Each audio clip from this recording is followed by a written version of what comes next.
স্বাগত তাসিন টিউটোরিয়ালসে।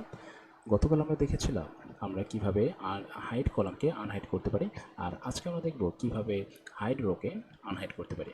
আমরা এই রোর যে সিরিয়াল নাম্বারটা রয়েছে এখানে দেখা যাচ্ছে 4-এর পরে 8 রয়েছে, তার মানে 5, 6 এবং 7 নম্বর যে রোটা আছে সেই রোগুলো আমাদের এখানে আনহাইড হয়ে আছে।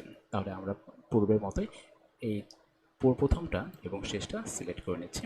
সিলেক্ট করার পর যাদের ভিতরে আমাদের এই কলামটা এই রোটা হাইড আছে তাদেরকে আমরা সিলেক্ট করে নিচ্ছি। সিলেক্ট করার পর এটার উপরে মাউসে রাইট ক্লিক করব, রাইট ক্লিক করে আনহাইড অপশান, ওকে, সব চলে আসলো, আনহাইড হয়ে গেল।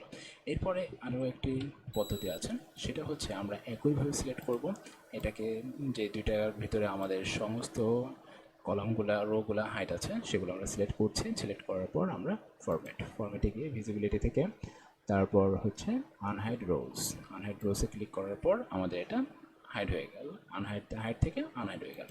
তাহলে আজকে এই পর্যন্ত, দেখা হচ্ছে পরবর্তী ভিডিওতে। ততক্ষণ পর্যন্ত আমাদের সাথেই থাকবেন। আল্লাহ হাফেজ।